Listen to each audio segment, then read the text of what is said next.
хүнд зайлшгүй байдаг, байх ёстой, гаднаас авдаг, өөрөө үйлдвэрлэдэг гэх мэт олон төрлийн хүний бид агуулгадаг шим жижиглүүдийг хаанаас авах вэ? Ямар их сурвалжаас авах вэ? Хамгийн сайн юу юм бэ? Тийм ээ. Энэ талаар маш дэлгэрэнгүй тодорхой шууд чагсаалтыг танартай уулзах. Окей? Шууд хэрэгжүүлж болно гэсэн үг. За эхлэе. За, жоохон тайлбар гэлс өгч. За, юу гэхээр highest bioavailable гэж. Өөрөлдвөл нэгдүгээр тийм шүү. Зөвхөн Монголд байдаг. За яг өөрөлдвөл Монголоос авах боломжтой гэсэн. Яг Монголд байгаль буюу бидний хоол хүнсэнд олон зуун жил цааш олон мянган жил хэрэглэгдэж ирсэн байгалийн бодтой шим тэжээл хүнс гэсэн үг. За одоо хамгийн чухал шим тэжээл авч болох тэр бодтой хүнсүүд гэсэн. Яг Монголд байдаг монголчуудыг хэрэглэж ирсэн гэсэн үг шүү. За тэгээд тэр дотроо хамгийн өндөр шим тэжээлтэй гэж. Өндөр шим тэжээл гэдэг юу гэсэн үг вэ? Англиар ярих юм бол bioavailable гэж. Highest bioavailable гэсэн. Юу гэсэн үг? Bio буюу хим физикийн хувьд тийм ээ бидний бид хамгийн өндөр шимэгдэлтэй. Өөрөлдвөл бид нар идлээ, хэрэглээ тийм ээ зөвхөн хоол яриаг шүү. Их нь хоол хүнс хамгийн ихээр шимэгддэг буюу одоо тэгээд давхар денс гэж байгаа. Маш нэгтаршил өндөртэй.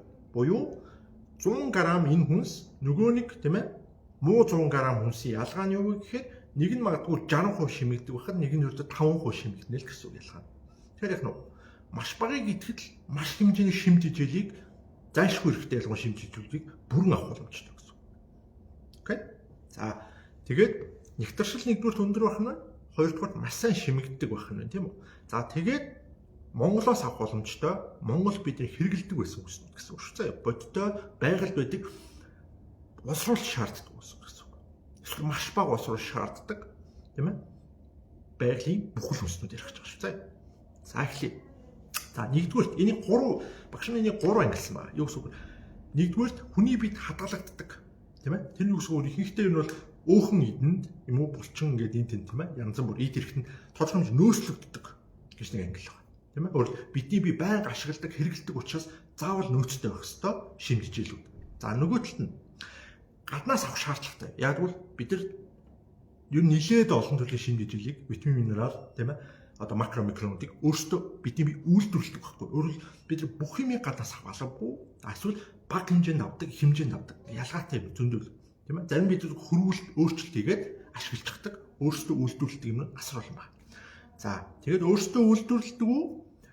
Бидээ би хадгалтгүй, ялангуяа өөхөн идэнд хураагддаггүй, тийм ээ? Тэгээд хаана хадгалагддаг вэ бидний бие? За ийм мэдээллүүдийг яг одоо өгч байгаа шүү. Анхаарал төвчээртэй сонсороо. За миний бол маш чухал мэдээлэл. За нэгдүгээр гурвууланд нь агуулгадаг буюу бидний бид хадгалагддаг буюу өөхөн идэнд нөөц болж хадгалагддаг. Дахиад бид нар гаднаас бас нэмж авах хэрэгтэй. Гаднаас тийм хоол хүнс орчноос заашгүй авах хэрэгтэй. Ер нь яг амьд явахын тулд эрүүл чанартай амьдрах нь заавал авах хэрэгтэй. Мөн бидний бид заавал мөн өөрсдөө давхар үйлдвэрлэдэг гэсэн. Өөрсдөө ч үйлдвэрлэдэг, гаднаас нэмж авдаг, давхар нөөцөө хадгалж яадаг хүний бид хамгийн чухал шимт хичээлүүд заяа. Нэг 10-аад юм байна. Хамгийн чухал нь заа бид нар. Эдрийг ядаж нөхөж дутагдахгүйгээр хамгийн сайн шим тэжээлийг нь зөв их сурвалжаас авах нь хамгийн чухал гэсэн. За нэгдүгээр тригглицерид өөх тосны нэг төрлийн одоо тригглицерид молекул. Тригглицерид зайлшгүй. Хүн болгоны цусны биеинд хаасаг байна. За тригглицерид ихэнхдээ хүний эрэлгэнд болон булчинд хадгалагддаг. Окей? Тригглицерид гэдэг. Зөвхөн тосгоо ойлгоч. Тийм ээ бидний бие тэжээж байдаг, энерги өгдөг, тийм ээ? Хамгийн гол түш гэсэн үг. Зайлшгүй түш гэсэн үг. За энэ маань хамгийн сайн өндөр, тийм ээ? Одоо саний хэлсэн хамгийн сайн шимэгдэлтэй, хамгийн одоо нэгтаршилтай хөлбөр нь юу гэсэн чинь сүүлийн өөх. Түүхий гэж байгаа юм байна. Тийм ээ? Гэхдээ заавал түүхий гэж байгаа юм шүү. Эрсдэл байгаа тийм ээ? Тэрийг бодлоо. За эрүүл ямар ч судалгүй сүүлийн өөх гэвэл түүхий сүүлийн өөх бол хамгийн эрүүл бөгөөд хамгийн их тригглицерид тийм ээ? Өөх тосны тийм ээ? Хамгийн гол юу гэх нь их сурвалж байна. За дараа нь ус ойлгомжтой. Усгүйгээр хүн амьдрах боломжгүй. За энэ бол яг бүх эсийн дотор байдаг, цуснд байдаг, ер нь бүх эсэнд байдаг. Тийм ээ? Ус бол амьдралын суурь, зайлшгүй. Тийм ээ? Бид хадгалдаг, тодорхой хэмжээнд тийм ээ? Дахин боловсруулдаг, гаднаас ус авах хэрэгтэй. Тийм ээ? За энэний хамгийн сайн их сурвалж юу вэ? байгалийн цэнгэг аршаа гэж байгаа. Тийм ээ. Гадаад бол спин гэж байгаа. Яг болж игэл эрүүл бохир болоогүй тийм ээ. Сайн аршаа хэрэглэх нэ. Давхар энэ маань шимжижээл тийм ээ. Нөгөө нэг яг шингэнээ нөхөх гэх маш олон үүрэгтэй. Яг үн чи асар олон минерал, сайн муу бактериуд тийм ээ. Хүний бид хэрэгтэй маш олон шимжижээл агуулна. Эрүүл байгалийн аршаа ус гэдэг юм. За 3 дугаар холестерин. Одоо хүний бие нөгөө нэг шүү дээ бидний тархи угаас хэмжээ нөхгүй. Энэ бүх мэдээллийг биш дээ. Багш нь Google-ийн AI өөрийн нэмэлт судалгаа уншсан, судалсан, үтсэн бүх юмнаас нийлүүлээд цэвэр датанд дээр суулж гаргасан. Давхар олон дахин нотлсон, тийм ээ? Баталсан мэдээлэл. За өөрсдөө судлаад үзээрэй. Нээлттэй мэдээлэл. За яах нь холестерин бол маш чухал. Яг саний хэлсэн гурвуулгыг хангаж байгаа. Хүний бие өөрөө үйлдвэрлэдэг. Ялангуяа элэг үйлдвэрлэдэг, тийм ээ? Өөрөө эдгэртэн ч үйлдвэрлэдэг. Өөхөн эдэнд хадгалдаг, нөөцлөлдөг гэсэн хэмжээ нэрвэлдэг. Тийм ээ? Гаднаас хоол хүмүүс ялангуяа өөх тосоос заавал авах хэрэгтэй. Бахнаас заавал авдаг ихэнхдээ, тийм ээ? Тэгвэл бид нар холестерин хэрэггүй ч юм уу, холестерин хор, холестерин битгий идэж тарих угаас. Энэ үед багш нь үнзэн дээр тэгээд нуршаад яв. Дараагийн. Тэр холестерин бүр зайлшгүй бөгөөд хамгийн чухал шинжээлийн нэг байна. Үндсэн 11 гэсэн. За дараа нь витамин D. Энийг үл хүн болго ойлгож байгаа. Кальциферол гэж. Тоол яг кальциферол гэдэг төрөл нь амтны гаралтай төрөл юм ярьж байгаа. За яг хоолыг кальциферол нэр түр холестерин дээр хүний бид хаана хадгалагддаг бас чинь элэг тарих мембран буюу эсийн гадаргуу. Эсийн бүтцийн нэг хэсэг. Зайлшгүй эс суулганд хангалттай төвшин байх ёстой. Элэг болон тархин зайлшгүй байх ёстой. Хичээл. Шимдэжээл. Окей? Давцаад витамин D. Хоолын хэлцрүүл элэг цус нь хамгийн их байдаг. За тэгээд бэлчээрийн үхрийн элэг хамгийн сайн сурвалж. Энд ярьж байгаа бүх багш нар нэг дуртаад олон их сурвалж байгаа. Гэхдээ тэр дунд яг баримтаар хамгийн батлагдсан, хамгийн өндөр хэмжээ шимэгддэг мөртлөө хамгийн ихийг агуулдаг их сурвалж гэсэн үг шүү. Гэхдээ зөвхөн байгалийн бүх юмс боловсруулсан биш. Окей. За бэлчээрийн үхрийн элэг байна. Холестерол дээр багш бас тохиолдчих. Хамгийн сайн их сурвалж нь бэлчээрийн малын тархи гэж. Тархинд хамгийн их холестерол байдаг. Хүн амьтад ажиллах нь. Бэлчээрийн малын тархинд тийм ээ хамгийн их холестерин болон холестерол байдаг. Холестерин байдаг байна. Хүний тархи өөрөө холестериноос бүтдэг байна шүү дээ. Цаашаа бай. За витамин D бэлчээрийн үхрийн элэг. Витамин K2 DK2 яагаад дандаа хамт явдаг вэ гэдэг энэ дэр ингээд батлагчиж байгаа. K2 буюу минакинон тийм ээ минакин гэдэг шүү дээ. Тийм ээ энэ дотор MK7 гэж яригддаг. Яг байгалийн хамгийн өндөр шингэцтэй хувилбар. За MK7 тийм ээ байш хүний бид элэг яс хоёрт хамгийн их байдаг. Ойлгож байна. Хүний ясанд хамгийн их витамин K2 шаарддаг буюу тэнд хадгалагддаг. Ойлгож байна. Яг витамин D K2-гүй тийм ээ хэрэглэх юм бол юу болох вэ? Хүний бид кальц шингэдэг. Хүний яс биш үү? Шимжижээл авч чаддаг байхгүй юу?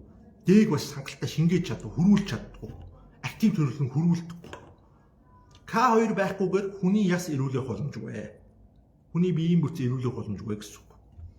За, одоо ингээд витамин D нэмээд K2 минакины эмкологийн тийм ээ хамгийн сайн байгалийн тийм ээ яг нэг л ярьж байгаа шүү. Өөр зөндөө их сурж бий. Хамгийн сайн их сурж, хамгийн сайн шингэдэг их сурж үгүй. Тийм ээ? Бэлчээрийн малын чүмэг гэж. Нөгөө ясанд хэрэгтэй байдаг. Ясанд хамгийн хадгалагддаг. Буцаад яснаас хамгийн их авдаг. Нөгөө чүмэг гэдэг чинь юм учиртай байхгүй юу? Малын чүмгэнд чүмгэж яах нь нүл K2 байна шүү дээ. Тийм ээ? Бэлчээрийн малын чүмэг. Окей? За, чүмэг сайтай гэж. Хэрвээ яс сайтай тийм ээ эрүүл үе гэвэл. За дараа нь энийг бүгд мэдж байгаа. EPA буюу омега 3, мөн DHA омега 3.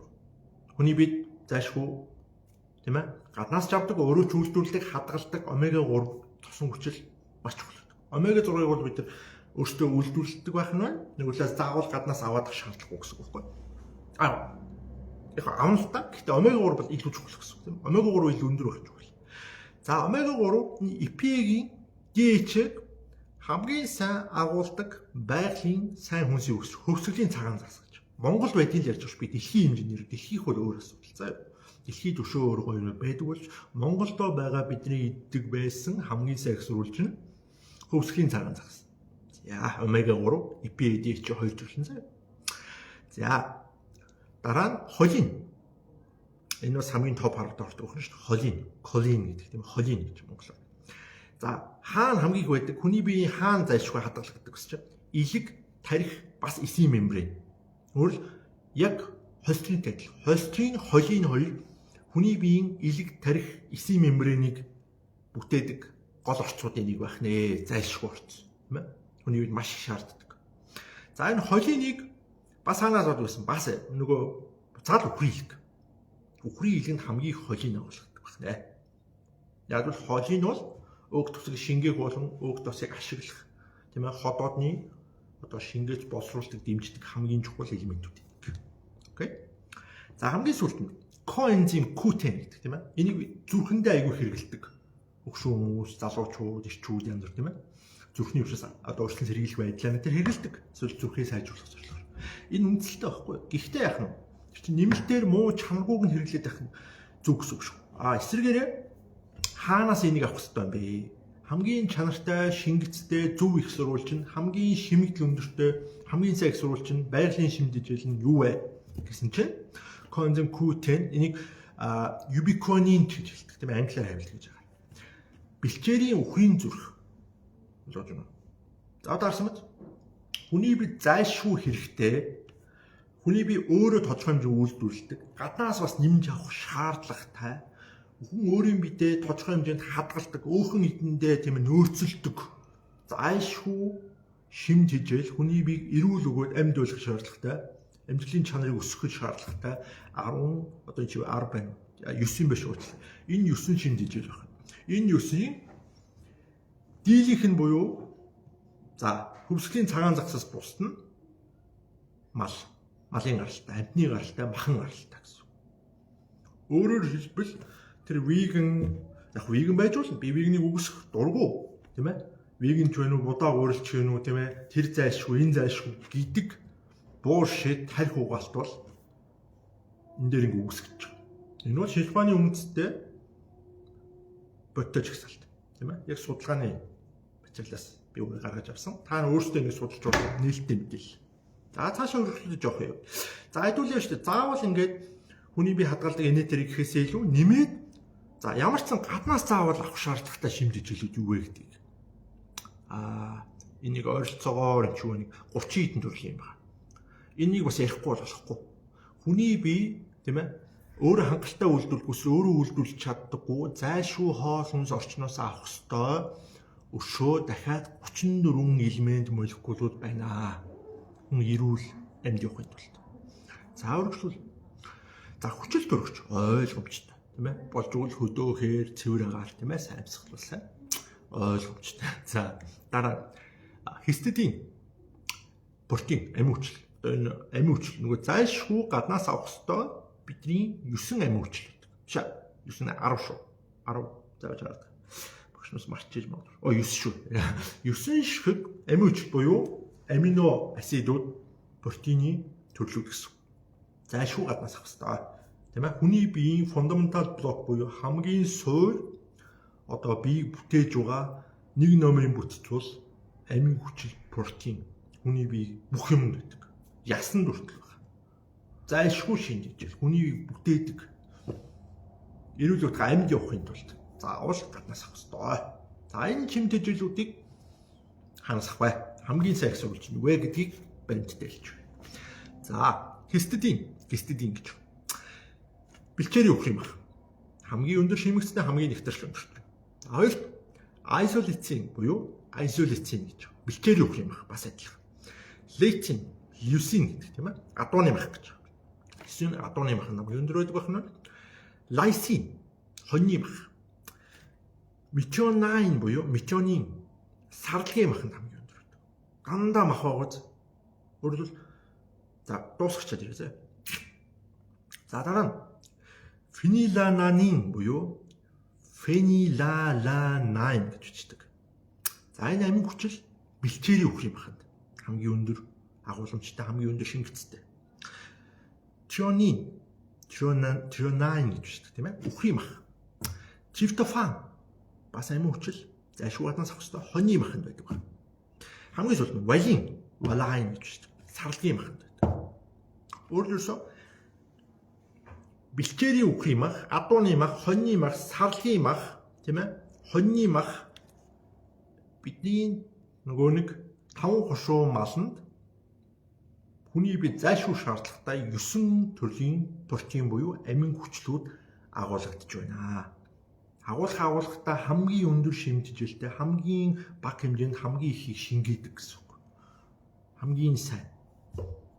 Окей. За үргэлжлүүлье. За дараа нь. За одоо өөр протеинээс гараа явж байгаа шүү дээ. Аргинин хурц модны самбарт их өндөр байдаг байх нь байна. Зайлшгүй хүний бие гаднаас авах хэрэгтэй. Булчин гэлгэнд их хадгалагддаг. Нэр түрүүний ярьсан трионин, за аргинин, за глутамин тийм ээ нөгөө үе мөч бид нар хэрэгэлдэг. За булчинд хамгийн их шаардлагатай байдаг. За глутамин бас адил хамгийн сайн, хамгийн өндөр шингэцтэй бэлчээрийн үхрийн махнаас авдаг байх нь байна. Креатинин булчин тархины үйл ажиллагаанд зайлшгүй шаардлагатай тийм ээ. За энэний бас хамгийн сайн сурвалж нь бэлчээрийн үхрийн мах ажиллах. Креатин тийм ээ. Карнитин гэж байна. Булчин зүрхэнд маш чухал хадгалагддаг. Хоньны маханд хамгийн их өндөр байдаг байх нь байна. За одоо витамин руу орж байгаа шүү. За витамин B1, тиамин гэдэг тийм ээ. Хурц модны самбарт хамгийн өндөр байдаг байх нь байна. Витамин B2, B2 буюу рибофлавин тийм ээ. Үхрийн илгэнд хамгийн өндөр байдаг. B-ийн витаминууд нь ихэнх нь үхрийн илгэнд маш өндөр хэмжээнд байдаг. Витамин B3, ниацин, адууны маханд хамгийн өндөр байдаг байх нь байна. Витамин B5, пантонины хүчил гэдэг.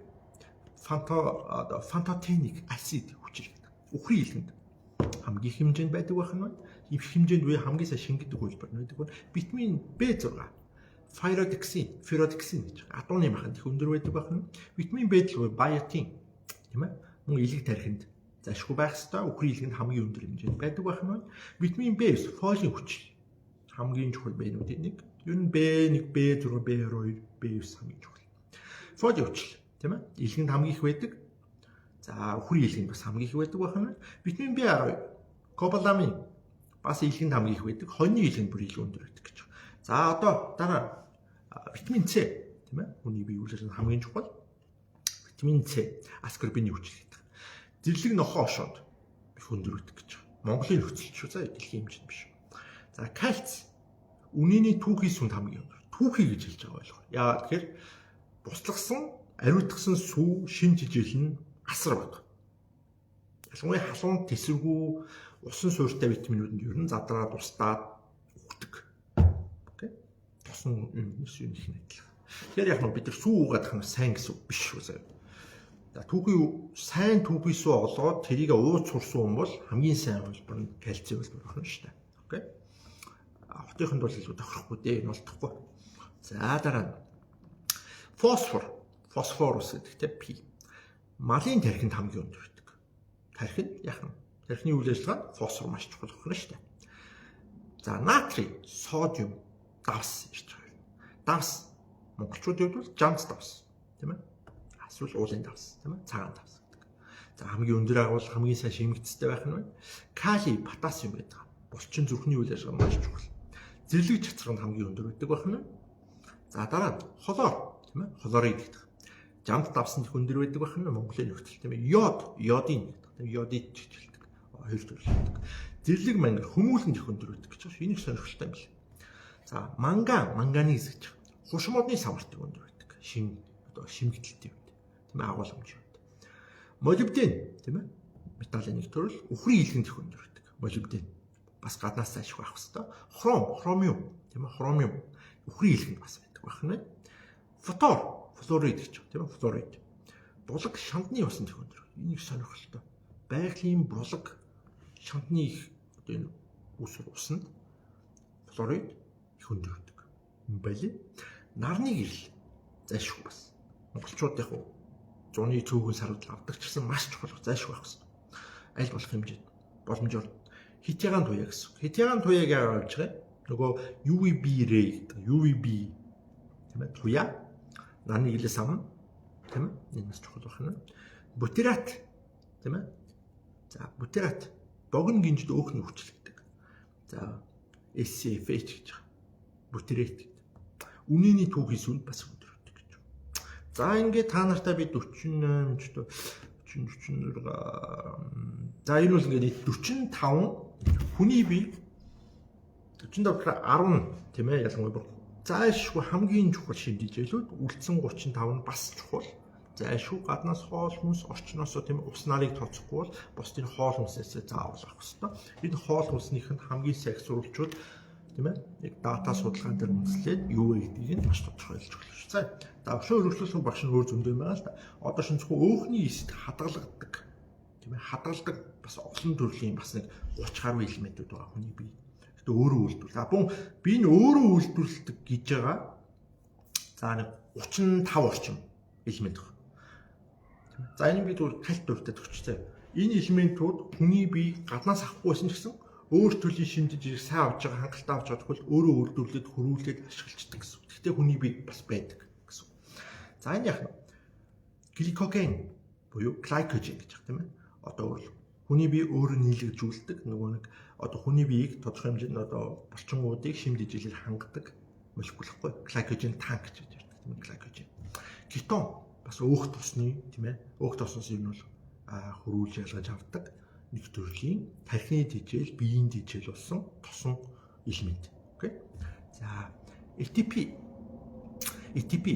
за 3 фосфорт аденозин гэдэг. Одоо жинхэнэ нөгөө биеийн эсийн түвшинд бидний үйлдвэрлэдэг одоо түлш байхгүй бүхэн өөрийн түлшийг үйлдвэрлэдэг. Тэр ATP буюу 3 фосфорт аденозин гэж нэрлэдэг. Энийг хүний бие өөрөө үйлдвэрлэдэг байна.